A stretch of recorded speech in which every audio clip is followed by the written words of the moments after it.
Today, we're making Mama's roast. Get ready.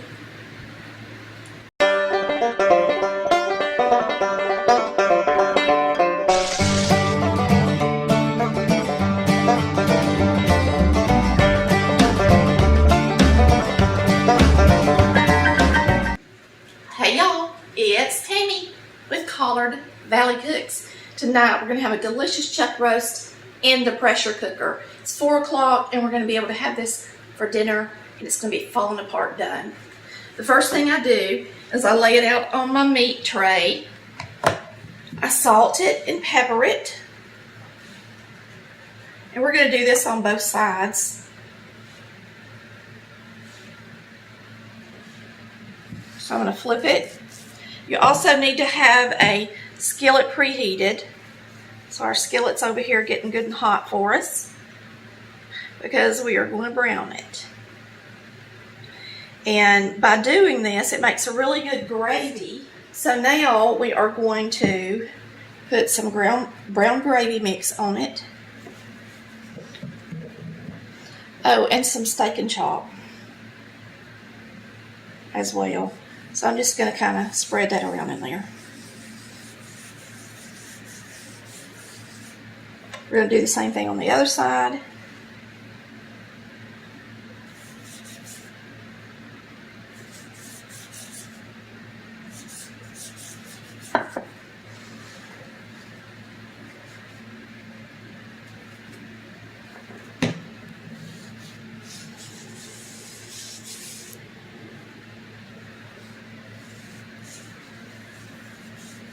Alright, and now I'm just going to take flour and finish it off with flour.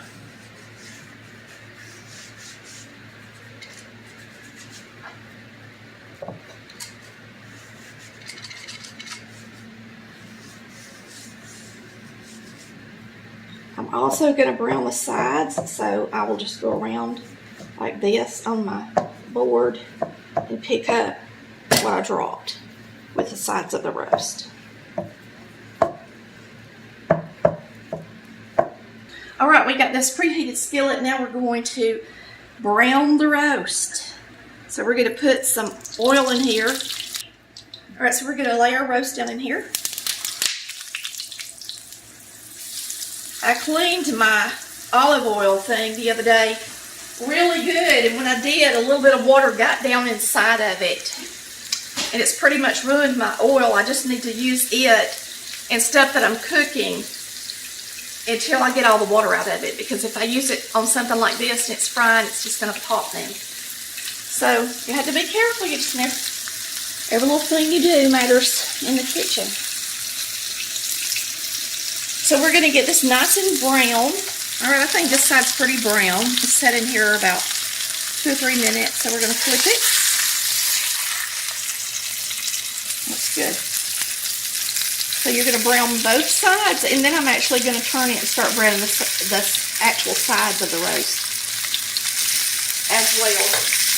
While that's browning, we're going to go over here, and I'm going to add a little bit of Dale seasoning. In my recipe, it says Worcestershire, but we're going to use some Dale's because I'm out of Worcestershire. We just went to the store today, and I just cannot keep up with what we're out of. So I'm just going to put a little bit in here, as if I was just sprinkling in some Worcestershire. So that's in there.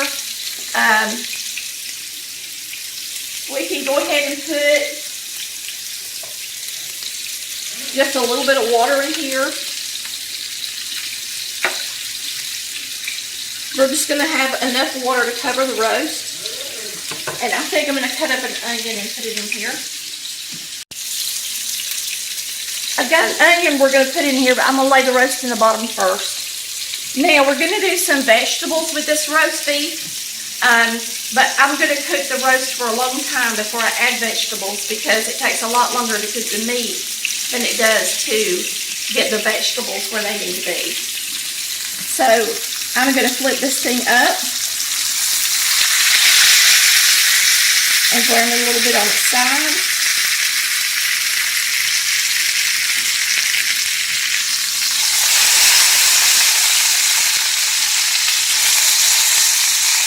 And you don't have to go all the way around them.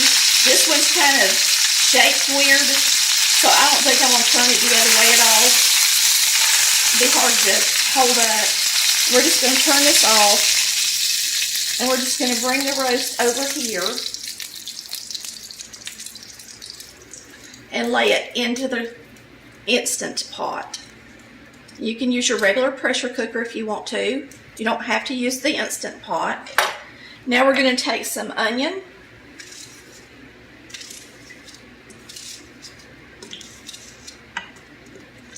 and throw in here.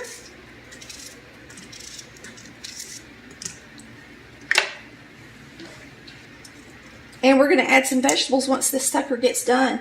So this is an Instant Pot. It's just the basic one. It's nothing fancy. I'm going to place the top on it. We're going to put it in the lock position. Okay. All right, I'm going to press the meat stew. It's on the highest level of pressure. You adjust that with this right here. We're going to leave it there. And then we're going to add some time to it. We're going to add 10 more minutes. And it will just automatically start and turn on and start counting down once it comes to pressure. Remember, this will come under pressure, so wherever you have it sitting on the counter, always have to move it. The pressure is going to come from this valve up, so try to make sure that it's not underneath the countertop. Don't have it slid underneath the countertop when you click this when it starts. I like to have mine pretty close to the hood in case I want to turn it on. So I'm going to peel a few carrots and potatoes and get them ready for our roast, and you're gonna keep them in larger pieces. I'm actually going to let them sit in a little bit of water so that they don't turn, and that way my prepping is done and I don't have to come back in here once I go sit down. So you're just going to take your potato and you're going to cut it in pieces about that big. All right, on my carrots, I always use a peeler. I just think it's easier. I used to use a knife when I was younger, and it'd take me forever to prep a carrot. You can also scrape it with a knife as well. Mama scraped hers a lot. But this is about the only thing I use my peeler for, unless I'm ribboning squash to saute it together with a zucchini just to make it pretty. I don't use this very much, or if I'm curling up some chocolate. So you always want to peel out the outside because it's bitter of your carrot. And I always flip it around and do the end because it's the biggest and you don't want to waste it. So we're going to put quite a few carrots in this roast. Carrots is my favorite part in the roast. I like the carrots more than I like the potatoes. So I snip the ends off.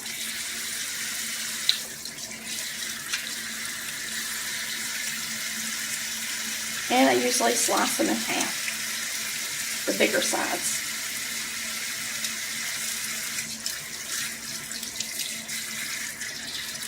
So you can see about how much potato we've got in there. We're going to cut up about the same amount of carrot. And we're going to get these on some water as well, because you don't want the potatoes to turn brown on you before your roast is ready for pressure. So just fill them full of water.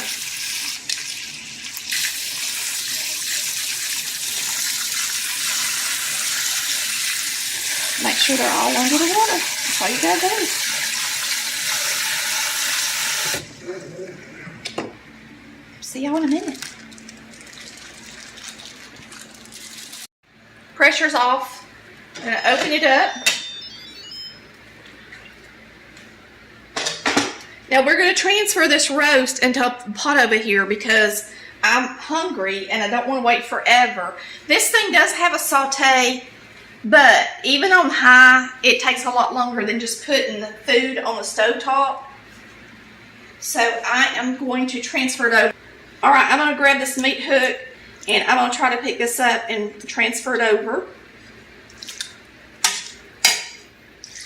And normally I wouldn't do this, but tonight I'm in a hurry and I'm hungry. Now you can see it has a lot of oil in it because it's a chuck roast and that's how they are. Now we're going to add our veggies. And I'm not going to put all this water in there, just enough to cover them.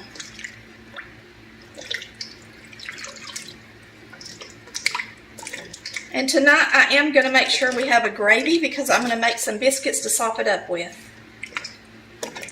like Mama did.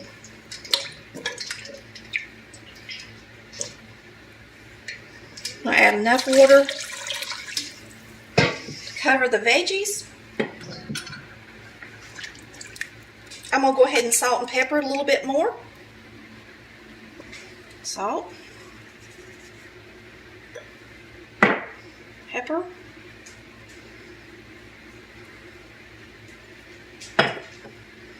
We're going to turn this on. And we're going to let this start to boil while we make some biscuits. Yummy. We'll thicken this up with a little bit of flour and milk.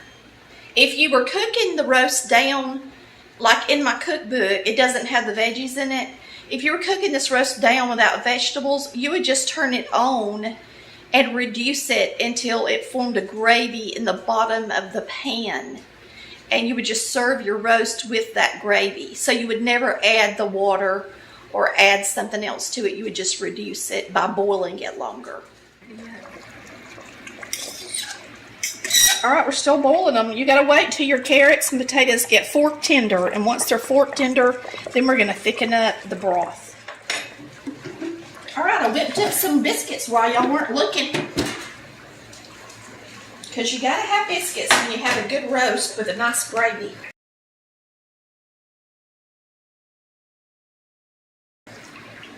So we're gonna put in a little milk.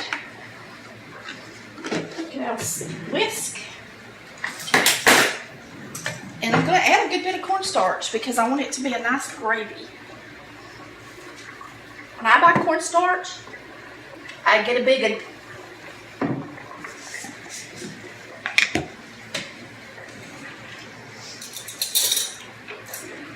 And you just kind of use your judgment. If you thicken it, I'm going to put at least 3 big heaping tablespoons.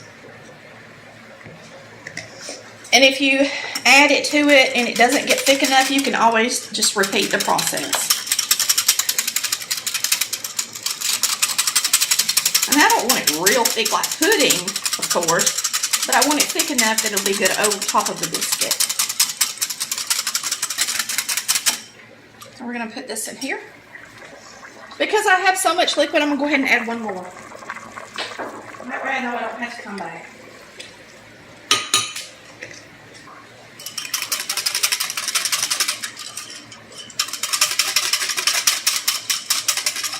There we go. Make sure you whisk it really good so your gravy's not lumpy.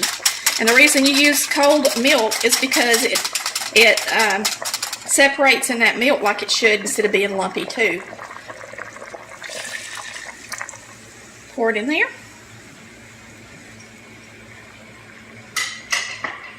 Roast is so full of oil because it's a chuck roast. If you take your spoon and just set it on the very top, you'll pull a lot of that oil off. See how clear it looks? Got a little water under it, but not a lot. But, I mean, there's no reason why we need all that oil in our gravy. I mean, it's already going to have a good bit. You could just kind of move it around the skillet and pick it up and get some of it out of there. It's not healthy. I think it's starting to thicken. So we got a good bit of it out. I'll let you see that up in the light.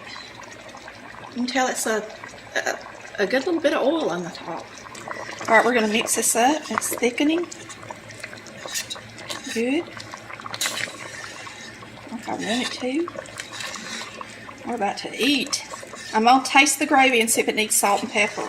So I like to take a biscuit and open face it for my roast Now you can sop it instead if you want to, however you want to do it. But this is the way I like to eat it. And this is the way that we eat our Bitterfield chicken too. That which is kind of like a chicken stew with potatoes and onions and carrots, just like this, but you use chicken instead. Something Mama made a lot when we were young, and we loved it.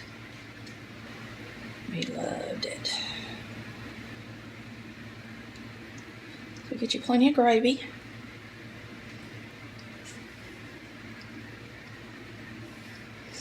And I'm going to eat some boiled okra with mine. Nobody likes it but me. So we're going to put it on the plate.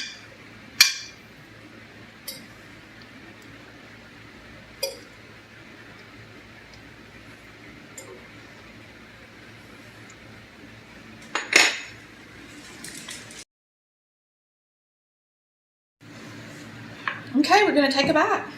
I'm going to cut my biscuit because that's my favorite part. Get a bite of biscuit first. I guess I can try a little bit of everything. Here, I'll just take a bite of carrot.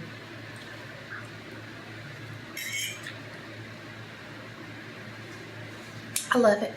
I love the smell. The roast is nice and done. And that's how you want it. That's why I love the pressure cooker. You can use your pressure cooker. You don't have to have an Instant Pot and make the same recipe.